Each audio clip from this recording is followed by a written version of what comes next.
Hey, it's Carol here, and I am coming to you from my kitchen. I just want to share a little bit about my journey. The past few years, I've started this on Facebook already, just kind of sharing about my journey the past few weeks with changing our eating habits and changing our lifestyle, and the success that I've had with my weight loss. About a year and a half ago, almost, a little over a year now, developed just some really horrific back pain. And until we got it figured out and got pain levels under control and got on a treatment plan, spent most of last year in bed because of the pain, and back and forth to physical therapy and just a lot of different treatments and medications and things. And so finally in February of this year, I had a spinal fusion surgery, and that was what I needed to have. So we tried to correct without surgery, and that just didn't happen. It wasn't correctable without surgery. So I have been, well, and for several years, I've been kind of in a weight loss slump. I haven't really, I've gained about 20 pounds in 5 years, which isn't too bad. But I was having trouble taking it off. And so my husband, Carl, whom you'll meet, and most of you know him too, but you'll get a chance to know him better when we record a video together. And he decided several months ago to get on the keto bandwagon. He has struggled for years and years with his weight, and just got to a point where he lost a lot of weight, and he's kept it off, but he's plateaued for years now and hasn't taken it off. And we are both emotional eaters, and I am in the kitchen today because typically I don't like to be in the kitchen.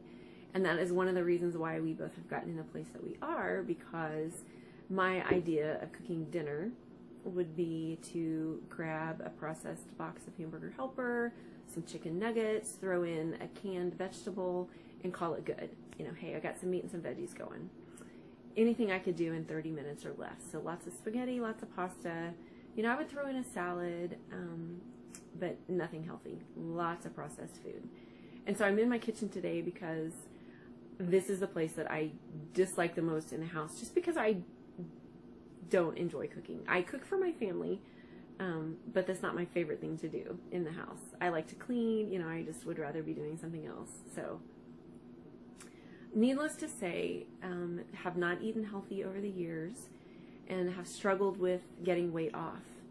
And I, at one point, had, the year that I turned 40, had run part of a marathon, and so really got a lot of weight off then, but I didn't keep it off because I didn't keep running, just due to a lot of things. So I'm not going to sit here and make excuses, just a lot of reasons why I didn't, and I didn't. It was my fault. So I didn't keep the weight off. And this past year of inactivity, thankfully I haven't gained just a ton of weight. I could have very easily, with the way I was eating and trying to make myself feel better, could have put on a ton of weight, but I didn't, thankfully.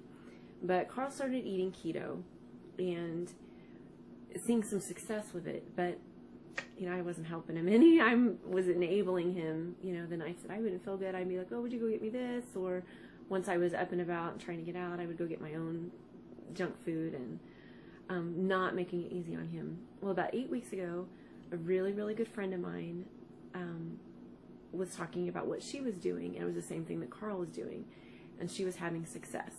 And great success. And she just happened to call me one morning with another question, and I had been talking to Carl about what I needed to do, and all of a sudden it just clicked when I was talking to her. This is what I need to do.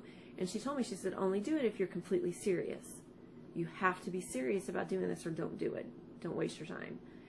And so I got serious that day. I had cupcakes in the house because it was the day after Mother's Day. I had Mother's Day cupcakes in the house. I threw the last one away. I love buttercream icing. I threw the last one away. I didn't even eat it. I was like, I just have to do this. You know, I could have said, oh, I'm going to eat this cupcake and then I'll do it. But I was like, no, I just have to do it. So I did. And I've seen what I consider to be great success. I've lost 12 pounds in 8 weeks. And we have completely changed our eating habits. We have no sugar in the house. We have no flour, white flour. We have no brown sugar, no cornstarch. I threw the last of that out that I found. Cornmeal, all of it's gone. Corn syrup, all of it is gone. I haven't used corn syrup in years, but I decided, I don't even want to make it available for anyone else to use. And so we are eating as clean as we possibly can, and really enjoying it. I am finding there are lots of foods that I like that I can have. I'm finding good substitutes. I found a good bread substitute. I love bread. Zucchini squash works great for pasta.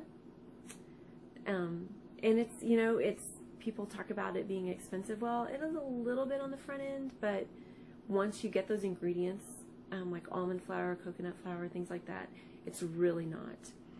And once you get into it, changing your diet, changing your habits, you will find out that you're so much happier. And I don't want to cheat. Anytime I see something that looks good that I used to really love, I'm really getting to the point where I don't want to cheat. And so it's not really even tempting. So I just want to leave you with that for today, just to tell you that you can, I just want to encourage you, you can change your eating habits, you can change what you're doing, and feel so much better. So I'm going to leave you with that for today. I'm excited to get this uploaded, see who finds it. And